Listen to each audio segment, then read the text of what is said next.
dia, bom dia, bom dia. Não sei o que, mas o Cadmiel está aqui hoje. Sabe-se lá fazendo o que, né, seu Cadmiel? Mas vamos recomeçar pelo menos, o nosso curso de eletromagnetismo.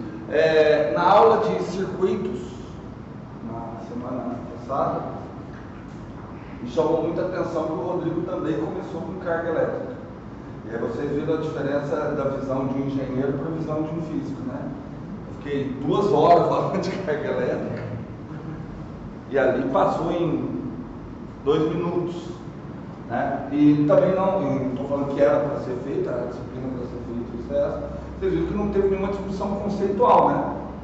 Acerca, olha, carga isso, pronto. O que nós precisamos entender é o fluxo de cargas. Tudo bem?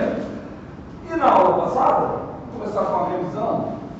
E eu avisei que eu ia começar a aula de hoje com essa revisão. Que eu terminei a aula passada, basicamente, avisando-os que eu tinha terminado todo o curso. Que o curso já acabou. Que o curso de eletromagnetismo, ele se resume em 2 leis.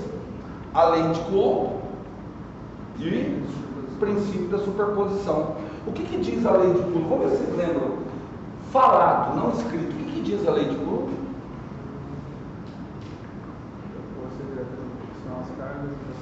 Espera aí, a força, que força?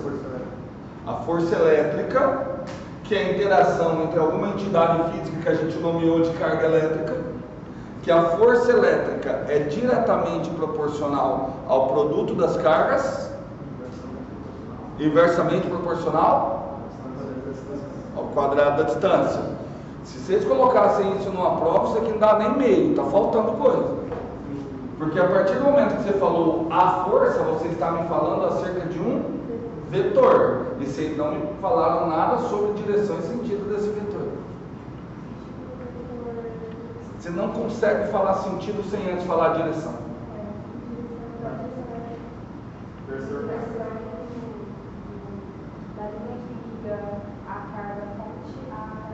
Ou seja, a direção do vetor força é a direção, ele é um vetor radial. Ele está ao longo da linha que liga as 2 cargas. Certo? De carga fonte, carga teste, com o nome que nós criamos. E o sentido depende do produto das cargas. Se o produto das cargas for negativo, atrativo. Se o produto das cargas for positivo, repulsivo. Só que essa lei tem uma pequena falha. A lei não, a fala de vocês tem uma pequena falha. Que a partir do momento que quando eu vou tentar dar direção e sentido, nota que eu uso uma fala, uma retórica, que diz, ao longo da linha que une as 2 cargas. Isso só faz sentido se eu considerar que as 2 cargas são o quê? Pequenas comparadas à distância. Então a lei de Coulomb, ela é uma lei válida apenas para aquelas cargas cujas dimensões são desprezíveis comparáveis às distâncias. Tudo bem? E aí então, revisando tudo isso, a gente pode colocar assim, a força elétrica, de novo, força elétrica é a força, é uma interação natural, uma interação intrínseca, tá? Entre 2 elementos que a gente convencionou chamar de carga elétrica, certo? A força elétrica, ela é diretamente proporcional ao produto das cargas, ok? Desde que eu considere essas cargas como sendo puntiformes, tudo bem? Puntiformes, né? Inversamente proporcional ao quadrado da distância, que aí eu poderia colocar o quadrado da distância assim, tá? Na direção do vetor que liga as 2 cargas. Está errado o que eu coloquei ali? Não está errado. Porém, se eu coloco dessa forma, eu estou tacitamente garantindo que uma das cargas está na origem de um sistema de referência. Ok? Porque, olha só, vou fazer o desenho que simbolizaria aquilo ali, a gente convencionou que quando eu usar o Q maiúsculo, eu vou me referir à carga fonte, para nós carga fonte, de novo, é só um recurso retórico. Né? Quem que é a carga fonte? É a carga que aplica a força. E quem é a carga teste? A que recebe a força. Por que é só um recurso retórico? Porque a carga que aplica também recebe, porque aqui abate a terceira lei de Newton também. Então, essa equação só é válida se eu pegar um sistema de referência em que a carga fonte está na origem. Tudo bem? Qual é o problema disso? Tem mais de uma carga fonte. Porque se eu tiver mais de uma carga fonte, quando eu tiver mais que uma carga fonte, eu não vou colocar mais que uma carga fonte na origem. Ok? Então o que a gente vai fazer? Eu poderia fazer o seguinte: eu poderia colocar carga teste na origem. Se eu quiser colocar mais de uma carga fonte, olha o que eu posso fazer. Eu coloco a carga teste na origem. E aí o que eu vou fazer? Eu vou desenhar um monte de carga fonte. 1, 2, 3. Certo? Eu vou tentar colocar ali o princípio da superposição. Vamos imaginar que aqui, essas cargas são de mesma natureza. Se essas cargas forem de mesma natureza, para onde está a força recebida pela carga teste? Se elas forem de mesma natureza, ela está ao longo dessa linha. Ela tem que estar afastando. Tudo bem? Certo? Então ela está ao longo do vetor menos R chapéu. Porque o vetor R chapéu, complicou de novo, né? Porque aqui, tá vendo? Se eu coloco aqui, eu passo a reinterpretar quem é o vetor R. Porque a partir de agora o vetor R passa a ser o vetor que localiza quem? A carga fonte. Então você viu que assim, tentar considerar que as coisas estão na origem, pode parecer que matematicamente no início parece que simplifica, mas vai complicar um pouquinho as coisas. Então já vamos considerar, está tudo fora da origem, seja carga fonte, seja carga teste. Ok? Quando eu colocar as coisas fora da origem, vamos redesenhar aqui.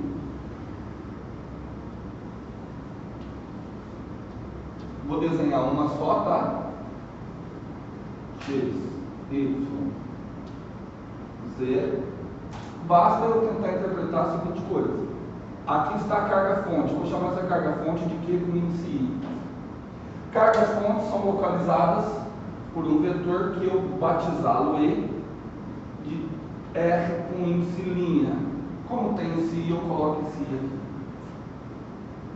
Carga teste, normalmente em azul, mas na falta de uma cor azul.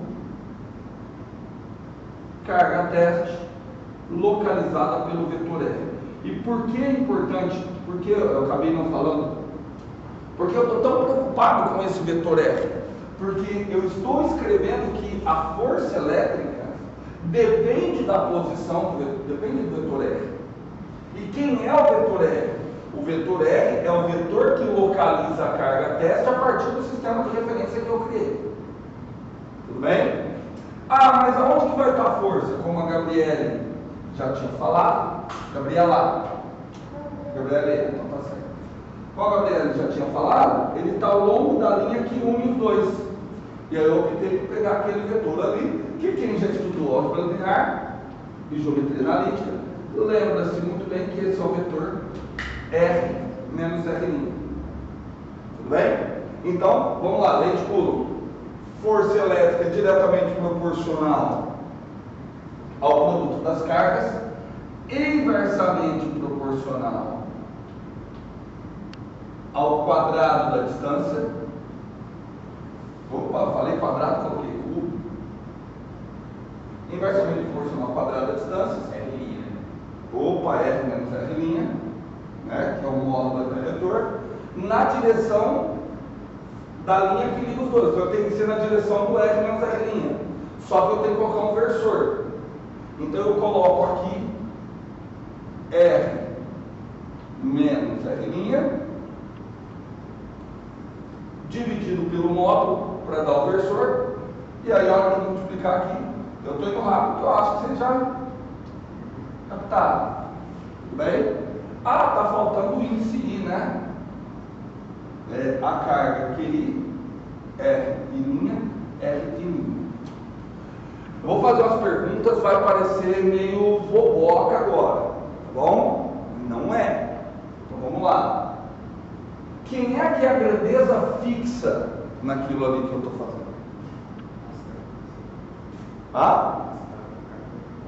Não, as cargas estão fixas. Mas olha o nome. Qual carga realmente está? Porque se tivesse tudo fixo, não faria sentido eu descrever a força na notação de função. É porque é tudo constante. O vetor que localiza a carga teste. Porque olha o nome, teste. O que eu estou fazendo com a carga teste? Eu estou testando o valor da força em qualquer ponto no espaço. Então, o R é fixo. Tudo bem? Ou o R' é fixo. Pior do que eu errar, é eu errar e vocês concordarem. Eu falo um negócio errado. Isso é o pior. E eu começo a notar isso, que agora eu assisto a aula com vocês.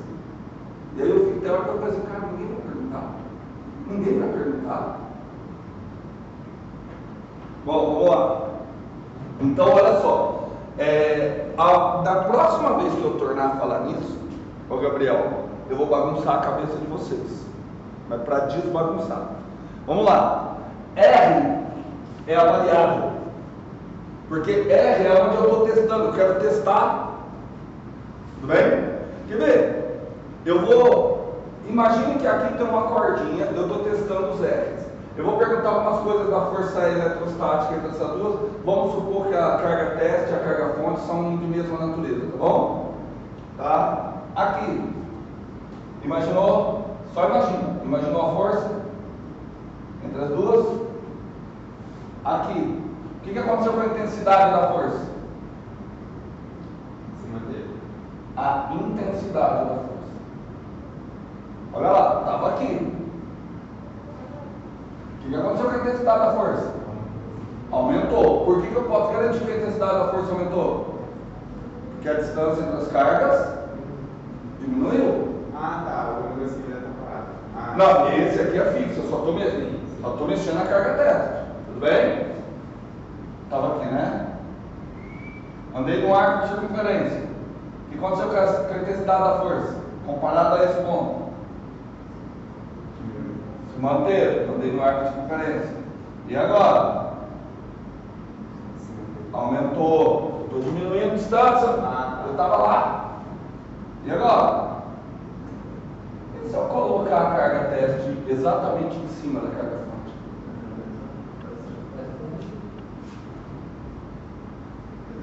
Se eu colocar a carga teste exatamente em cima da carga fonte, o que acontece? Então, fala, o que é nulo? Você falou, é zero, é nulo. O que? Da nula força? Qual é o embasamento teórico que você está utilizando para concluir isso?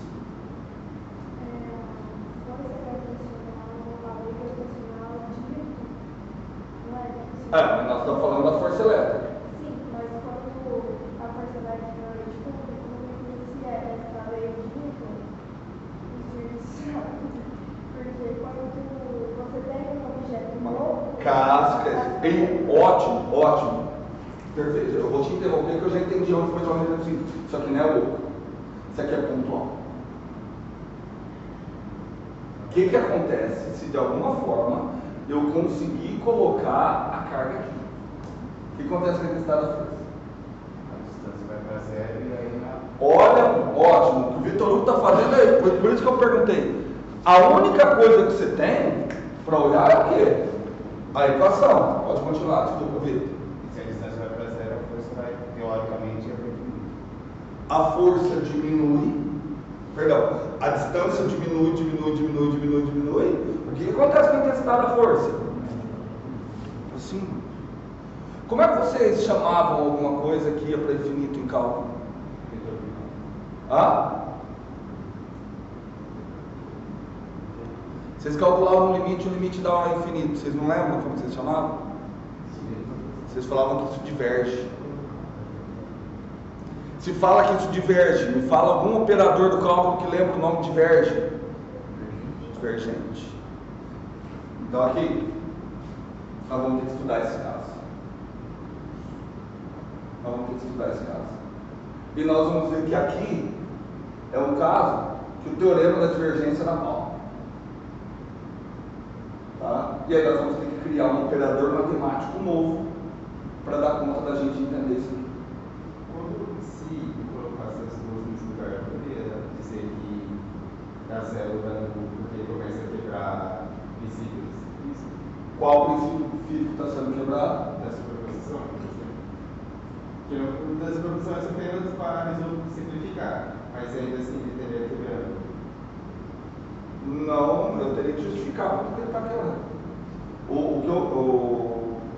A base teórica que eu tenho, que não deixa de ser um postulado, é o princípio da superposição e o fato dela cair no inverso quadrado da distância. É isso. Essa é a minha base teórica, então eu tenho que avaliar. Uma coisa que você poderia contestar é o seguinte: cara, por que eu faço essa pergunta, sendo que é impossível que duas coisas ocupem espaço? Essa seria uma pergunta boa a ser feita. Porém, alguém sabe o que é carga elétrica? Essa lei diz a respeito de massa. Tá? Se de alguma forma eu consigo que a carga elétrica, se eu consigo alguma forma de ter carga elétrica sem presença de matéria, eu não estou falando que é possível. Mas o que eu estou querendo dizer é que essa pergunta ainda faz sentido nesse nível. Tudo bem? Mas aqui eu só coloquei a lei de Coulomb. E o Rian falou que na aula passada nós vimos o princípio da superposição. E aí agora resumi a aula passada. Tudo bem? E já. Eu achei que você ia colocar. Gente, vocês têm que fazer um negócio. O professor não erra. Então você não pergunta, professor, você esqueceu alguma coisa? Não. Você tem que falar assim, professor. Se o professor colocou daquele jeito, é porque o professor já está embutido que a constante vale quanto? 1. E se eu escolhi a constante 1, é por um motivo. A constante define o quê? Oi? O que? O sistema de unidade. Então eu adotei um sistema de unidade no qual a constante vale 1. É o sistema gaussiano. Isso foi proposital, não esqueci. O sistema gaussiano é medido em centímetros, certo? Massa vai ser medida em grama e carga elétrica em UES, unidades eletrostáticas. Tudo bem? Tá bom, sei que vocês não gostam do sistema gaussiano.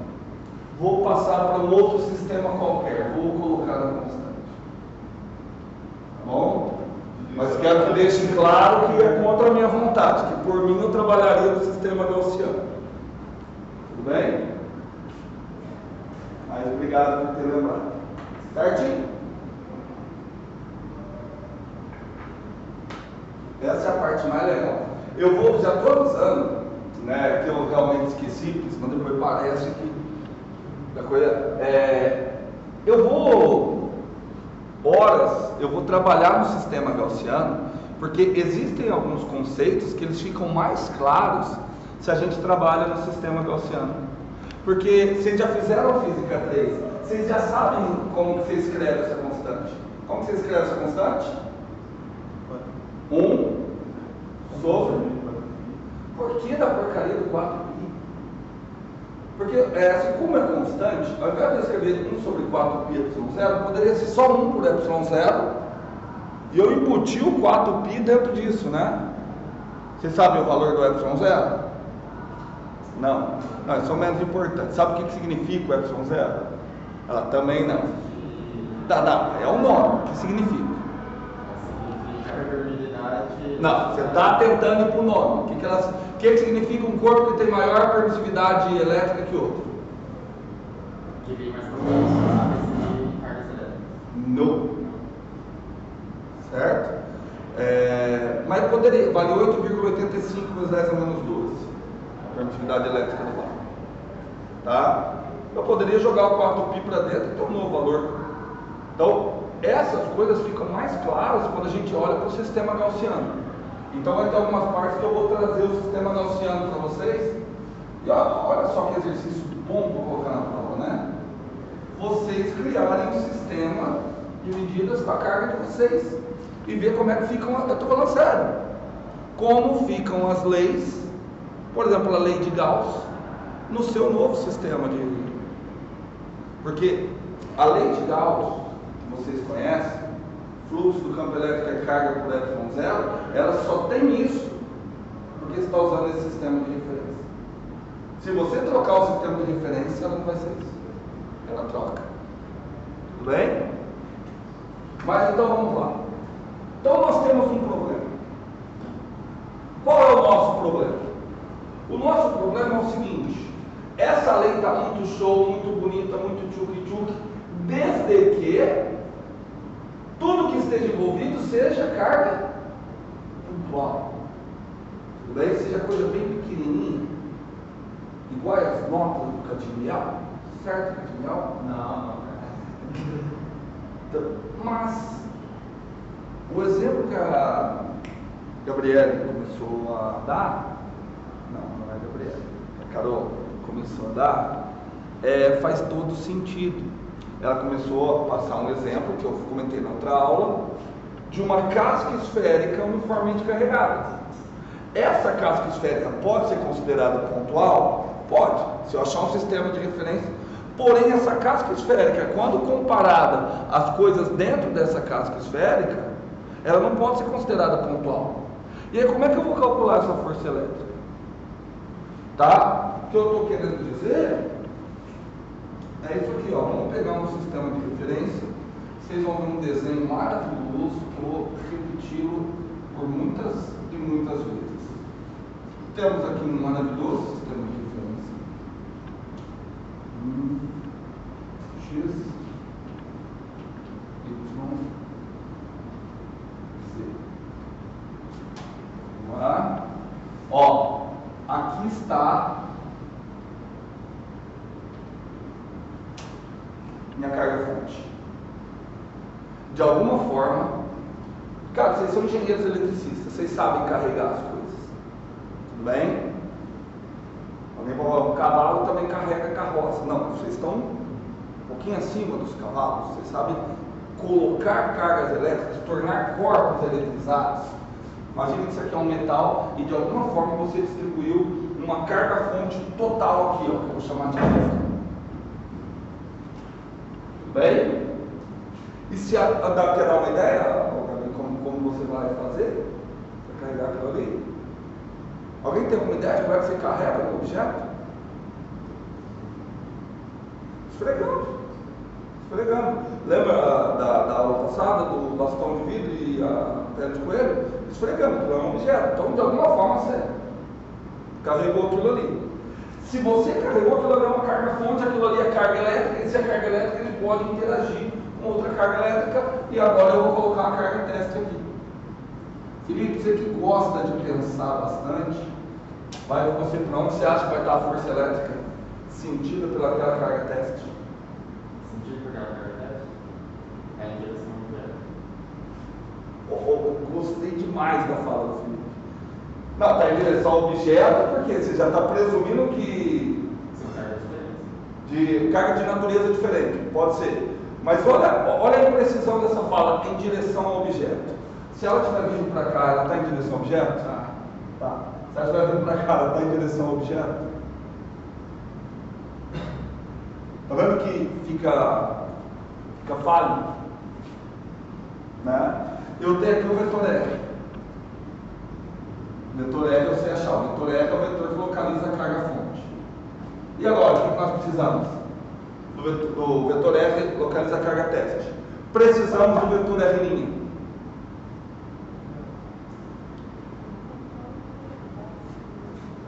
Só tem vocês duas de meninas na sala, por favor, tampem os ouvidos.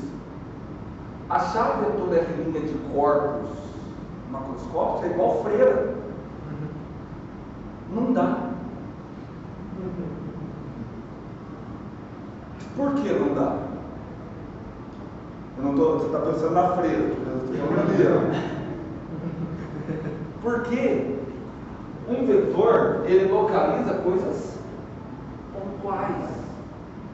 Eu tenho, antigamente, quando foram propostas essas leis, elas foram propostas, não existia essa divisão, físico, matemático, químico, era tudo filósofo, todo mundo trabalhava para estudar e aprender as coisas, a ciência não era tão subdividida. Mas eu tenho comigo a ideia de que quem propôs essas ideias tinha um raciocínio muito de engenheiro. Raciocínio de engenheiro, porque é diferente do raciocínio de um físico. Pela primeira vez na vida você já ouviu falar de engenheiro numa entonação que não é pejorativa, tá? O engenheiro, ele tem uma característica, o engenheiro bom, não vocês, tá? Ele tem uma característica de resolução de problemas, de pragmatismo, certo? Que é diferente do matemático, é diferente do físico.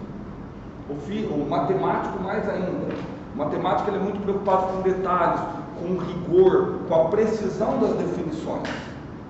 Vou até contar uma piada, se eu já contei, vocês riam do mesmo jeito. Caiu numa ilha deserta um engenheiro, um físico e um matemático. E nessa ilha só tinha coco. Aí você fala, pô, nós somos inteligentes. Temos aqui um engenheiro, um físico e um matemático. Vamos cada um para um lado, cada um define como. Depois a gente se junta e vê como é que a gente vai fazer. Porque precisava pegar o coco estava alto. O engenheiro rapidamente planejou uma catapulta, fez alguns testes. Aí a catapulta atirava, batia no coco, o coco caía. Só que ele não tinha como abrir o coco. Ele talhou uma pedra, a pedra caía numa ponta assim. Então fazia, batia, caía, abria o coco. Aí o engenheiro foi lá contar para o físico. Foi ver o físico que estava fazendo as contas. Aí ele falou assim: peraí, eu estou fazendo uma conta aqui, ó. Porque se você colocar o ângulo de inclinação igual a 45 graus, ela vai cair. Você precisa talhar para que a ponta. Ou seja, enquanto ele estava fazendo as contas, o engenheiro já tinha posto para funcionar. Aí foram ver o matemático tinha feito um monte de conta na areia. Ô matemática, calma, estou acabando de provar que o coco existe. Essa é a diferença dos três. Como é que o engenheiro pensaria nisso aqui? O engenheiro, ele é o seguinte: ele tem na cabeça que ele sabe isso para coisas pequenas. Só que isso aqui não é pequeno, isso daqui é grande. Só que eu posso entender aquela coisa que é grande como sendo uma coisa constituída por um monte de coisas pequenas. Então, ao invés de eu preocupar em calcular exatamente essa força, eu vou preocupar em calcular uma aproximação para essa interação. Então, o engenheiro, ele vem e fala o seguinte: olha, ao invés de eu olhar para tudo isso, eu vou pegar um pedacinho dessa carga. Por ser um pedacinho dessa carga, eu vou chamar isso aqui de ΔQ e vou pôr um índice I. Por que eu estou pondo um índice I? Porque eu vou colocar ΔQ1, ΔQ2, ΔQ3. Tudo bem? Esse pequeno pedacinho que eu peguei aqui, ele ocupa um lugar no espaço. Certo? Ele ocupa um lugar no espaço. Guarda essa informação. Eu consigo localizá-lo com um vetor de maneira precisa ou não? Consigo localizá-lo de maneira precisa? Não, porque ele ainda ocupa um lugar no espaço. Só que é muito mais preciso que se eu tentar qualquer vetor médio para localizar aquilo lá tudo. Concorda? E aí eu consigo pelo menos uma aproximação. Eu vou escrever só: a força, a qual depende de F, aproximadamente. Uma aproximação da interação desse pedacinho com esse daqui. Essa aproximação vai ser o quê? Lei de Coulomb. Não sistema que vocês gostam. K, delta Q, índice I, Q, módulo de R menos R I, linha ao cubo na direção de R I. Show de bola? Tudo bem com essa aproximação? Toda vez, vocês são engenheiros, vão trabalhar com engenharia. Toda vez que vocês colocam uma aproximação, vocês devem ter em mente, pelo menos eu entendo dessa forma, que você deve saber a origem dessa aproximação. O que eu quero dizer com isso? Como fazer para essa aproximação ficar melhor, ou o que pode tornar essa aproximação ruim. Nesse caso, temos 1, 2, 3, 4, 5 grandezas. Qual dessas grandezas é a origem, é a causa da aproximação? A variação da carga-fonte. Eu coloquei o delta, mas nesse caso aquele delta não é uma variação. Tá? Eu estou só querendo dizer que ele é um pedacinho. Seria melhor colocar um QI. Vocês vão entender mais para frente por que do delta. Mas ele não é uma variação. Tá bom? O vetor que localiza a carga-fonte. Vetor que localiza a carga-fonte. Porque a carga-fonte, por mais, você pode falar assim, mas você só pegou um pedacinho. Mas por mais que eu tenha pego um pedacinho, esse pedacinho ainda ocupa um lugar no espaço. Se esse pedacinho for um quadradinho, no mínimo eu posso imaginar 4 vetores, um em cada vértice. Tudo bem? Então, essa é a fonte da aproximação. Obviamente, eu vou repetir isso para um monte de outros pedaços delta QI, como se fosse uma coxa de retalho, até eu cobrir toda a carga-fonte. E vou utilizar o princípio da superposição. Preste atenção que cada vez que eu faço uma dessas aproximações, a aproximação total tende a piorar. Tudo bem? Então ali nós temos uma aproximação para força elétrica. Lembra que eu falei que isso daqui é cabeça do engenheiro? Então vamos pensar mais um pouquinho, vamos pensar como engenheiro. Gabriela, como é que você melhoraria essa aproximação? Carol, como é que você melhoraria essa aproximação? Então, como eu tenho espaço, eu teria que deixar o tamanho tão intimamente pequeno para que ele não ocupe o espaço. Entenderam o raciocínio? Só que você concorda comigo que isso é uma coisa impossível. Tudo bem? Entenderam? Já falou? Eu vou pegar cada pedacinho e vou tornar ele muito pequeno, para que ele ocupe o menor espaço possível. Então, quanto menor o pedacinho, menor é a variação dos vetores R' que eu vou ter. De que maneira que eu posso fazer isso? Vamos fazer o seguinte: imagine que você está competindo com o Marco. O Marco fez uma aproximação. Na aproximação do Marco, ele pegou essa carga-fonte e dividiu em 10 pedaços, não necessariamente iguais. Como é que você faria uma aproximação melhor do Marco? Não. Você é engenheiro. Você não sabe integrar. Um bom engenheiro não sabe integrar. Vocês já estão pensando lá na frente. Vamos na prática. Você só quer ganhar do Marco. Só dividir em mais pedaços. Se o Marco dividiu em 10, em quanto você dividiria para ganhar do Marco? 20. 11 você já ganharia do Marco. Tá certo? Concorda que sempre dá para melhorar? Sempre dá para melhorar? Então você vai aumentando. Só que você já, com esse raciocínio, você já chega na ideia que quanto mais você dividir, melhor a sua aproximação. E você tem uma ideia de que essa aproximação pode se tornar uma igualdade. Pelo menos, teoricamente, essa aproximação pode tornar-se uma igualdade. Quando que ela se torna igualdade? Se eu dividir aquilo ali em quantos pedaços? Infinitos. Por isso que eu falei teoricamente, porque é impossível dividir em infinitos. Só que agora vem a parte da matemática. Porque a matemática faz o papel do número. Tá? Parte da matemática que torna tudo lindo, ela é a seguinte: cara, é impossível eu dividir em infinitos pedaços. Entretanto, é perfeitamente possível eu saber o resultado que eu teria se eu conseguisse dividir em infinitos pedaços. Isso leva à noção de limite. O limite, ele é bem isso. O limite, ele retrata. Olha uma frase bonita que vocês colocaram. Faz a camisa da turma de eletromáquina. Forever. Olha que frase bonita. O limite calcula para nós o resultado de uma impossibilidade. É impossível você pegar infinitos. Só que o limite te dá o resultado que você teria se você fizesse. Vou mostrar para vocês, vocês fazem isso todo dia. Todo dia vocês sabem o resultado de infinitas coisas. Qual que distância tem entre eu e a porta? Não, chuta uma 2 metros. 2 metros. Pode ser. Eu quero sair daqui na porta, quanto que eu tenho que andar? 2. Só que antes de eu andar 2 metros, quanto que eu tenho que andar? 1 metro.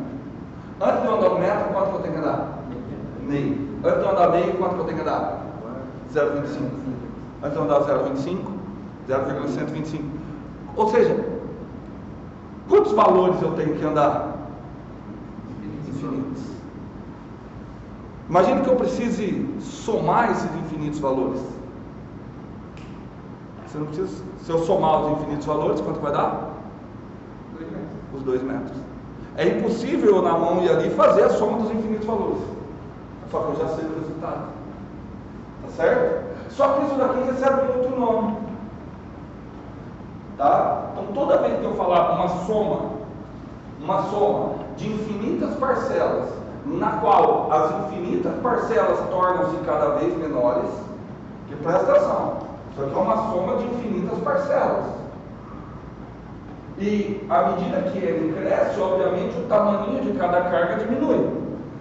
Então é possível eu somar infinitas parcelas, desde que cada parcela se torne cada vez menor. Isso é o que a gente chama de uma integração. Ok? E aí agora você vai entender o porquê do delta aqui, sendo que ele não é uma variação. Tudo bem, ô Marco? Olha lá. Então vamos escrever, ó, F. Eu já vou fazer um negócio que eu acho mais legal. Tudo que é constante, eu vou tirar do somatório, consequentemente ele vai estar fora da integral. Tudo bem? O K é constante. A carga testa é constante. Tem mais alguma coisa que é constante? Não, né? Eu vou ensinar para vocês. O que acontece? Eu preciso de uma nova notação para somatório. Eu preciso indicar que isso aqui está sendo somado. Pronto, esse S mais bonito. Esse é um S que indica uma soma. Tá certo? Mas eu preciso indicar que a minha soma agora contém infinitas parcelas cada vez menores. Tudo bem? Então eu vou indicar que as parcelas são muito pequenas. Aí sabe o que eu faço? Eu troco delta. Delta é a letra D em grego. Só que ele é o D maiúsculo. Para indicar que ele ficou pequenininho, eu troco delta por um D minúsculo.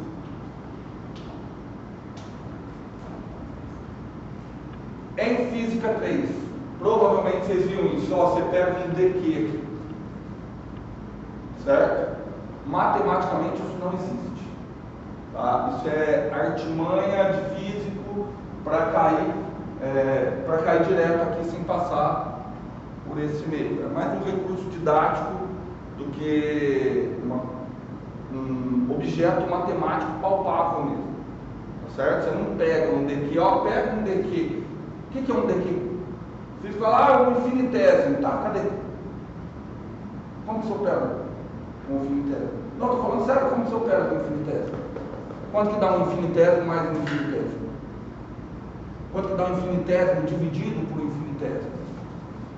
Então, a matemática carece disso. Você não tem uma estrutura lógica para operar com infinitésimo, então a gente não vai falar de infinitésimo. Ok? Então, o que sobrou? Ó, F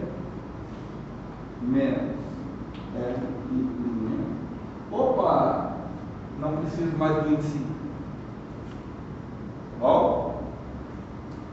Módulo. Alguém me fala as horas, por favor? 10h17.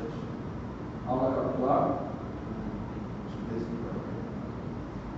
É das 9h, 10h50. Não. 10h40, tá certo. Vamos dar uma olhada ali. Tudo bem? Hã? Opa, faltou o cubo. Vamos lá. Vamos começar. Eu quero perguntas inteligentes. Quero perguntas, então. Qualquer pergunta vai ser inteligente. Ah, não, tá. Se eu pedir para resolver o integral dessa, você já resolve. Então eu vou fazer a pergunta. Quantas integrais tem aí? No mínimo 3. Por quê? Se você observar o argumento da integral, é um vetor. É um vetor em que espaço? Tridimensional. Então, essa integral você vai ter quebrada no mínimo em 3 partes. Uma parte em x, uma parte em y e uma parte em z. Essa é a primeira. Certo? Quem é a variável de integração?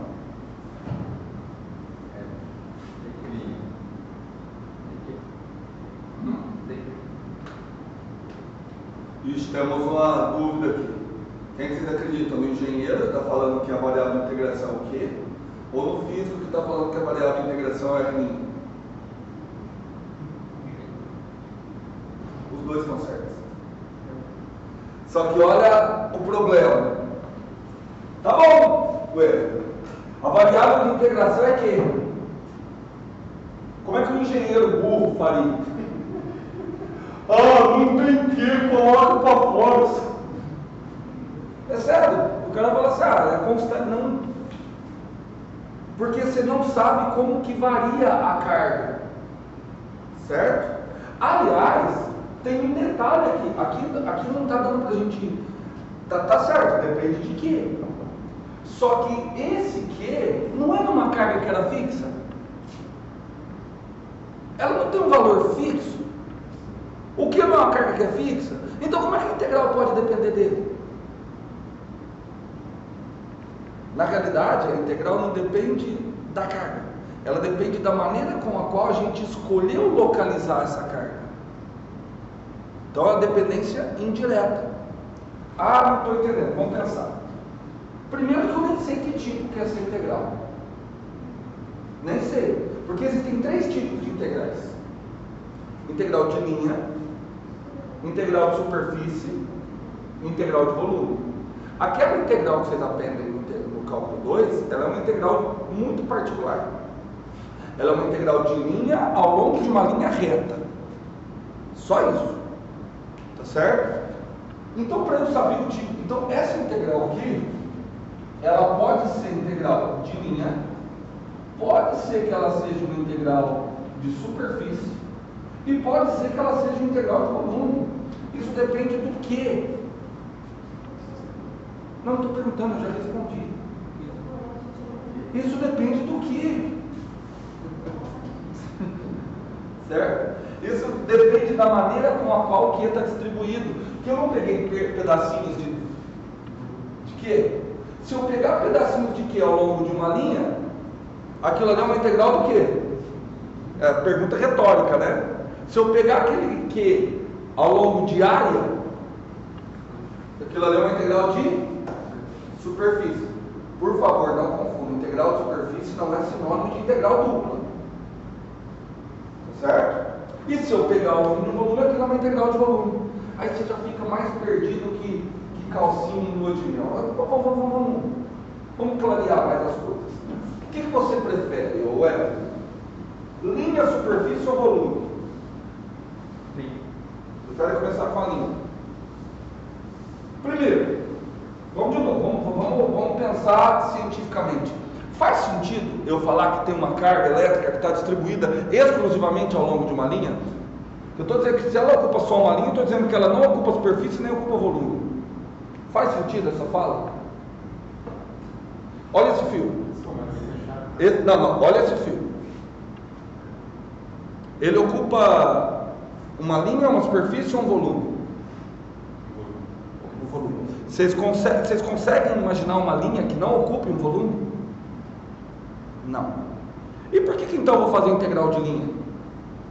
De novo, no quais as dimensões de comprimento são muito maiores que as dimensões de espessura e de largura, no qual eu desprezo o volume em contraposição a uma das dimensões. Tá certo? Então é isso que a gente vai querer fazer. Então vamos fazer o seguinte, vamos imaginar. Eu vou fazer aquilo ali nos 3 tipos, né? Vamos fazer uma integral de linha. Para eu fazer uma integral de linha,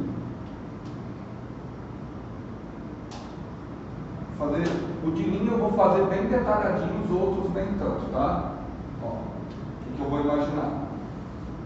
Aqui está o meu sistema de referência, x, y, z,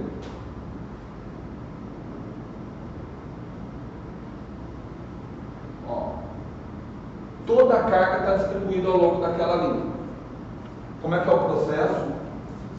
Eu pego um pedacinho dessa carga, ó, esse pedacinho dessa carga, delta Q com I, está localizado nesse pequeno pedacinho aqui, que ocupa um espaço, delta L, linha com I.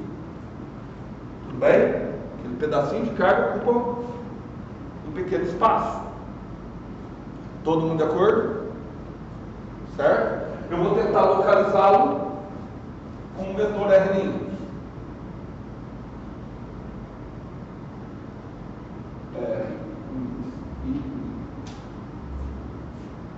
Bola? Isso mais live? Ok. Vamos lá, vamos tentar. Como é que ficaria a lei de Coulomb? Bom, a lei de Coulomb está aqui no jeito, né? A lei de Coulomb eu vou partir daqui, depois eu volto para a integral. Vocês podem cair direto na integral, tá? Então o que eu vou fazer? Ó? Então eu já sei que a força elétrica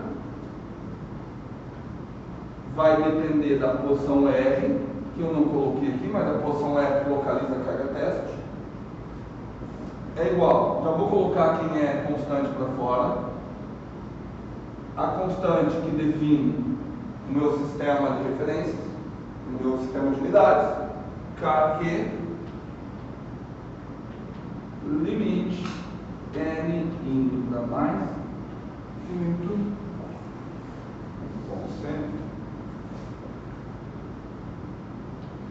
somatório I de 1 R menos R linha em si, ó.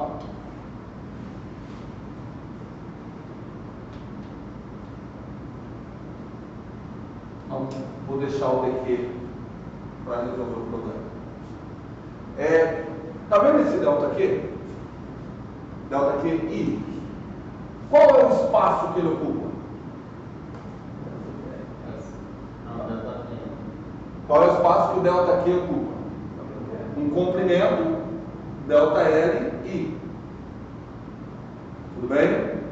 O que eu vou fazer com aquele pequeno comprimento? Com aquele pequeno delta Q? Com aquele delta Q, o que vai acontecer na hora que eu tomar o limite? Ele vai ficar menor. Se ele vai ficar menor, o que vai acontecer? Como eu estou considerando que está distribuído ao longo de uma linha, quer dizer que essa linha vai ficar cada vez menor. Tudo bem? Então faz sentido eu tentar definir alguma grandeza que caracterize a concentração de carga por unidade de comprimento. Essa grandeza que vai caracterizar a concentração de carga por unidade de comprimento, eu vou chamá-la de densidade linear de carga. Nada mais é que concentração de carga por unidade de comprimento. Então, eu vou simbolizar pela letra lambda. Tudo bem? Então, lambda ele vai ser aproximadamente delta Q com índice I por delta L com índice I. Não, vamos colocar.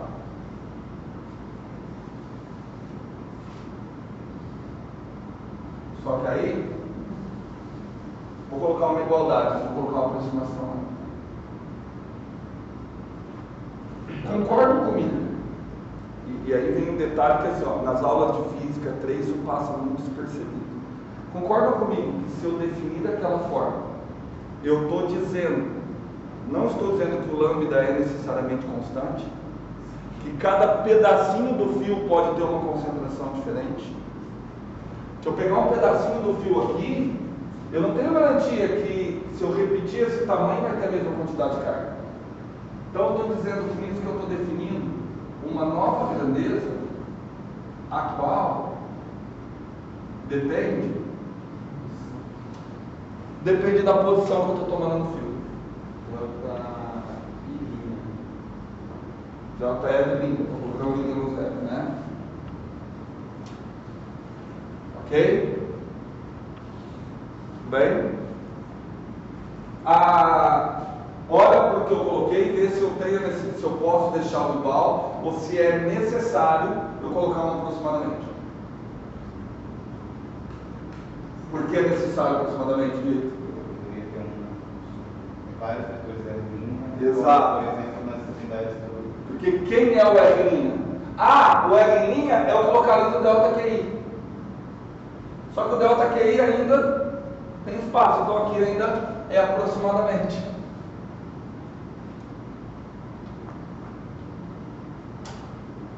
Como é que aquilo ali se torna uma igualdade? À medida que o delta Q fica pequenininho, né? Só que se o delta Q fica pequenininho, quem mais fica pequenininho? Delta L.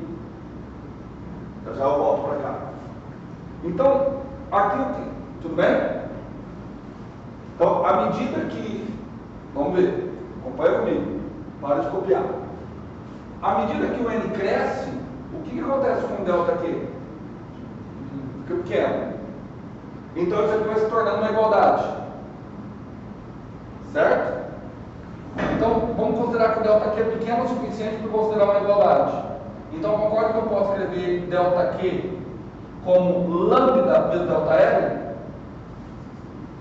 Pronto. Aqui está o delta Q.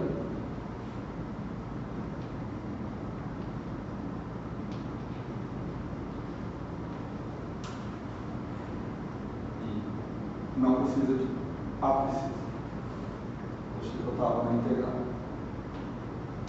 Com essa notação agora fica mais claro que se trata de uma integral de linha.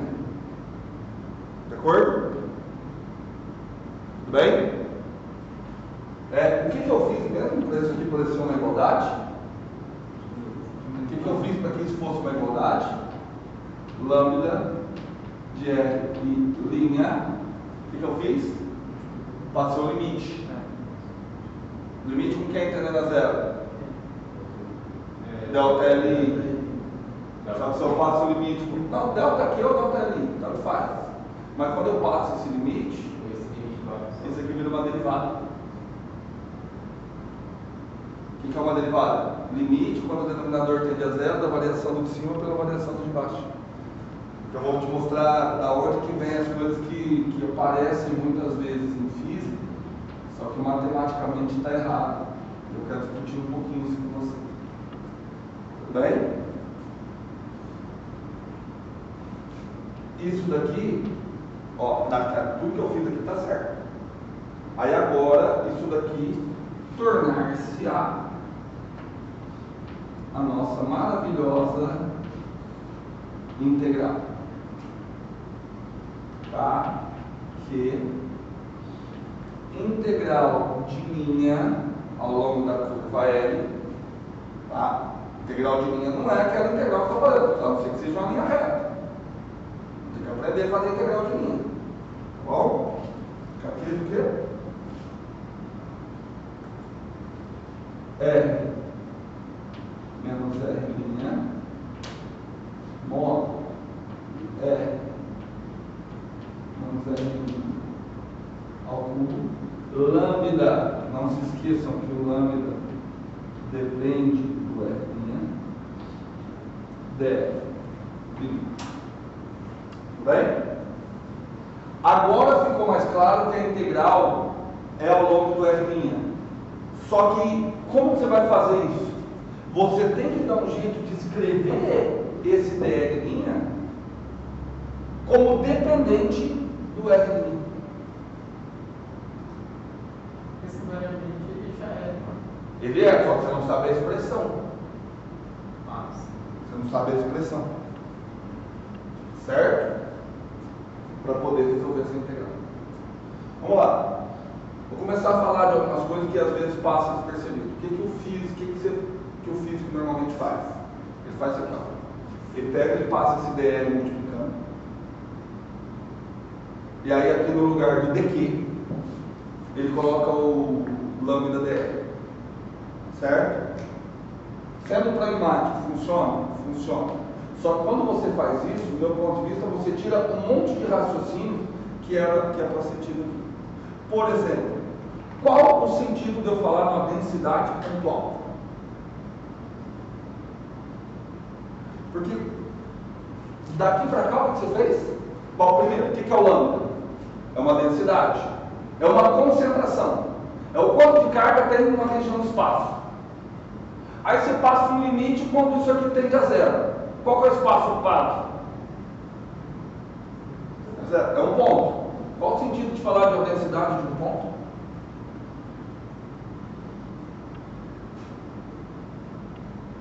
Vocês nunca pensaram nisso? Coloca a densidade em um ponto. Vou dar uma resposta que não vai ajudar, tá? É o mesmo sentido que se tem em falar em velocidade instantânea. Qual a velocidade no instante? No instante? Você está parado? Como que eu falo velocidade no instante? O sentido está exatamente no fato que você está tratando de um limite. Tá? Você não pode, para olhar para isso aqui, você não pode olhar para um ponto. Você tem que sempre olhar para as proximidades desse ponto, naquele intervalo. Uma velocidade instantânea também é isso. Ah, qual é a velocidade no tempo 3? O tempo 3 pouco importa. O que importa é o intervalo de tempo que contém, bem pequenininho, que contém o valor de tempo 3. Tá certo? Porque a gente trata de, agora sim, variações. Tudo bem? Certo, Vitor? Fácil? Até aqui fácil. Mas eu acho que eu tenho que fazer. Certo? Então, eu vou só resumir aqui. Que horas agora? 10h35. Vamos lá. Eu não vou nem resumir, não. Eu começo a aula que vem resumindo. Eu só quero aguçar a cabeça de vocês, porque assim, o dia que vocês forem embora da aula, achando que vocês aprenderam, que vocês entenderam tudo, vocês não entenderam nada. Agora, o dia que vocês forem embora, achando que não entendeu nada, aí provavelmente vocês estão corretos. Certo? É grande, provavelmente. Mas vamos lá. Olha que negócio interessante. Quando eu apliquei, mostrei a equação aqui para vocês, eu falei, quem é a variável? O R. Porque o R é a carga teste. Só que quando eu olho para a minha integral, quem é a minha variável de integração?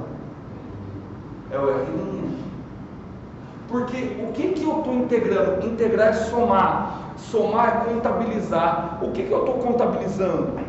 As cargas fontes. E quem é a variável que contabiliza a carga fonte? R'. Então o R é a minha variável. Porém, ele é uma variável da equação. Com respeito à integral, o R é fixo. Agora, cada um dos R' é fixo. Só que tem muitos R'. E o que a integral faz? Ela contabiliza cada um deles. Por isso que dentro da integral, eu não posso considerar o R' como sendo constante. A minha integral é em relação às variáveis com linha, porque são as variáveis com linha que contabilizam as cargas fontes.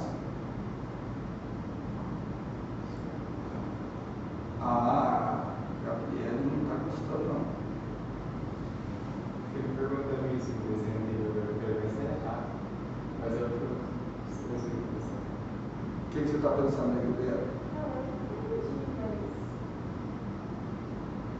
Não perca a quarta-feira. Num primeiro momento, depois de. Cara, depois que eu vi que vocês entendem as coisas de circuito, eu falo, cara, vocês não podem reclamar com nada, né? Não, porque o confuso para mim, eu estou falando de verdade, é lá. Entendeu? Então, eu fiquei até com um pouquinho de dó de vocês. Verdade. De ter que dar conta. Não, tem que dar conta de tudo. Mas é a vida. Venham para a aula de quarta. A aula de quarta começa às 11, né? Venham preparados para a gente esticar um pouquinho mais. Eu vi. Que eu vou resolver um exercício. Se não acabar esse exercício, não faz sentido eu paralisar ele. Atividade? Com certeza vai ter atividade. Não perca quarta-feira, 3 horas da tarde, na